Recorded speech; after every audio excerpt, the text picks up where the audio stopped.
my 10-minute jalapeno cheddar cheese dip. This recipe will replace the Fritos dip in the grocery store. Let's go make it.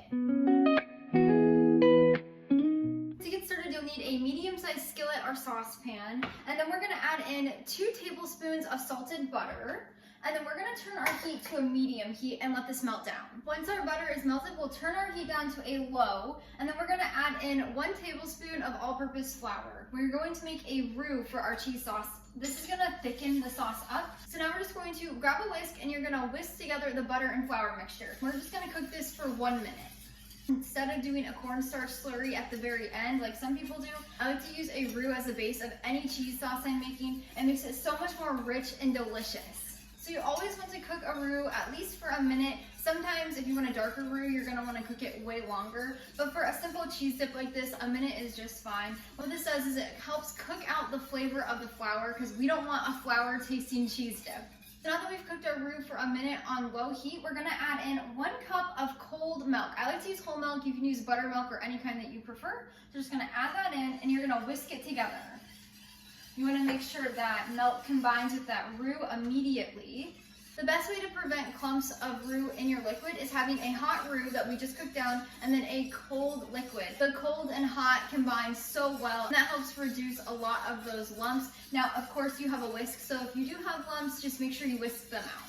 Now that we've combined our milk into the roux, we're gonna turn our heat to a low medium. If your stove handle is numbered, that's about a 4. You could even do a 5, but you have to watch it. And then we're gonna add in 1 cup of shredded cheddar cheese. I like to use a mild cheddar cheese that I shred at home with a cheese grater. I highly recommend shredding your own cheese for a cheese sauce. It helps it melt down so much better because there's not a lot of anti-caking agents and additives added onto the cheese to help them not stick. So by adding in a grated cheese that you do at home, it just makes it so much better. Now, if you're trying to make this recipe and you don't have a cheese block at home that you can grate, go ahead and use pre-shredded cheese from the grocery store. And you might need to let it melt down a little more, and just know that it's not gonna melt as easily, but it will work. Next, we're gonna add in 1/4 teaspoon of sea salt. You could also use regular salt. And then finally, we'll add in 1/4 cup of diced jalapenos. I'll bring them up so you can see.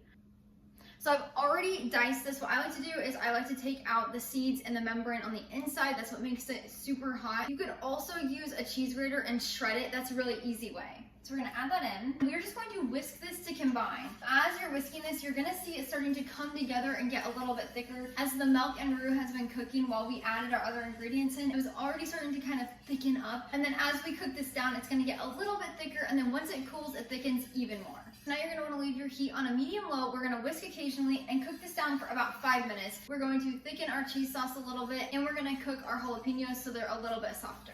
After your cheese sauce is cooked for 5 minutes, it should have thickened up a little bit. So right now it's a little bit more runny. If you would like it to be a little thicker, just cook it for a few more minutes until the thickness is to your liking. When you're done, you'll want to grab some kind of bowl. I like to use a glass Pyrex one. And then you can just pour that in here. This smells so good. You can serve this right away warm, or you can let it cool completely and stick it in your fridge and reheat it later. To reheat it, you can put it back in the pan and warm it over a low medium for about 5 minutes or until it's warm to your liking. You can enjoy this dip with soft pretzels, tortilla chips. You could even put it on tacos and quesadillas. The possibilities are endless. Let's give it a try. I have a tortilla chip right here. As it cools, it will thicken. So as you can see, it's a little thicker. That is so good. If you're not having a chip or a pretzel that's salty, you could also add in another 1/4 teaspoon of salt and make this a little more richer and a little more flavorful. My original recipe only calls for 1/4 teaspoon, just to ensure that if you're having a really salty thing to dip in there, it's not gonna be too much. You can find my recipe link down in the description below. Click the link, it'll take you over to the blog where you can print and save anytime. Until next time, go bring life into your home through the kitchen.